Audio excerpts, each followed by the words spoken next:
Hello students, question है JEE mains 2025 का। Chapter है आपका थर्मोडायनेमिक एंड थर्मोकेमिस्ट्री। क्वेश्चंस में आपको तीन इक्वेशन गिवन है और यहां पे बोला गया है कि इनमें हीट रिलीज हो रही है x किलोजूल पर मोल, y किलोजूल पर मोल, z किलोजूल पर मोल रेस्पेक्टिवली। एट कांस्टेंट टेम्परेचर आपको हीट का रिलेशन बताना है चार ऑप्शंस में से। क्लियर? तो ऑप्शंस में अगर आप देखोगे तो x equal to y and z given है। मतलब हम कुछ ऐसा करें कि y और z को इस तरीके से अरेंज करें कि x बन जाए। अभी बात समझ में? तो सबसे पहले हम डील करेंगे इन दोनों इक्वेशन के साथ। सेकंड नंबर के इक्वेशन में आप देखो प्लस y लिखा हुआ है। अगर प्रोडक्ट साइड पे हीट लिखी हुई है मतलब हीट रिलीज हुई है, जिसको in terms of delta H आप लिख सकते हैं माइनस वाई किलो जूल पर मोल। समझ में आ गया आपको? अगर प्रोडक्ट के साथ लिखोगे तो प्लस वाई आएगा मतलब हीट रिलीज हुई है, और in terms of delta H बन जाएगा माइनस साइन। माइनस बताता है कि हीट रिलीज हुई है। ठीक है? ऐसे ही लास्ट वाले केस में भी आप क्या लिख सकते हो, डेल्टा एच की जो वैल्यू रहेगी वो रहेगी माइनस जेड किलो जूल पर मोल। समझ में आ गया बेटा? माइनस साइन किसको बताएगा? हीट रिलीज हुई है। ठीक है?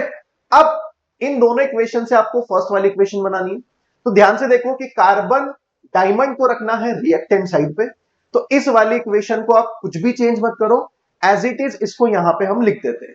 Carbon diamond plus O2 gas, CO2 gas, delta H1 हो गया माइनस वाई किलोजूल पर मोल, जो कि गिवन। ठीक है? सेकेंड वाली इक्वेशन को रोटेट करना पड़ेगा बिकॉज कार्बन ग्रेफाइट आपका प्रोडक्ट साइड पे आपको लाना पड़ेगा। ये रिएक्टेंट है तो इसको घुमा दीजिए। अब जैसे ही आप इस रिएक्शन को रोटेट करेंगे तो CO2 आपका आ जाएगा रिएक्टेंट साइड पे, और कार्बन ग्रेफाइट और ऑक्सीजन गैस आ जाएगा आपका कहां पर? प्रोडक्ट साइड पर।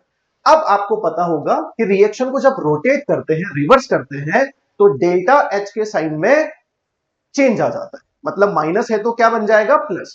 तो यहां पर डेल्टा एच माइनस इस रिएक्शन के लिए है, तो इस रिएक्शन के लिए डेल्टा एच का साइन हो जाएगा यहां पे प्लस। बात समझ में आ गई? अब अगर हम इन दोनों इक्वेशन को ऐड कर दें तो ध्यान से देखो, CO2 से CO2 कैंसिल हो जाएगा और ऑक्सीजन से ऑक्सीजन भी कैंसिल हो जाएगा। अब आपके पास रहेगा कार्बन डायमंड और यहां रहेगा कार्बन ग्रेफाइट। ये वो इक्वेशन बन चुकी है जो आपको निकालनी थी। आ गई बात समझ में? तो यहां से इसका जो डेल्टा H3 है वो क्या लिख सकता हूं? प्लस एक्स था तो माइनस एक्स। बोलो समझ में आ गया? क्लियर है? अब दोनों इक्वेशन को ऐड किया है तो इन दोनों हीट को भी क्या करोगे? आप ऐड करोगे। तो यहां पे हम क्या लिख सकते हैं कि जो डेल्टा H3 होगा वो equal to delta H1 plus delta H2 होगा। डेल्टा H3 कितना है? Minus x. डेल्टा H1 कितना है? Minus Y. और डेल्टा H2 कितना है? Plus Z. तो यहां पे minus X equal to minus Y plus Z लिख दिया हमने। तो यहां से x इक्वल टू आ जाएगा वाई माइनस जेड किलोजूल पर मोल, जो आपको देखने को मिलेगा ऑप्शन नंबर 4 में। क्लियर हो गया? तो फाइनल आंसर आपने जो टिक किया वो है ऑप्शन नंबर 4। Thank you.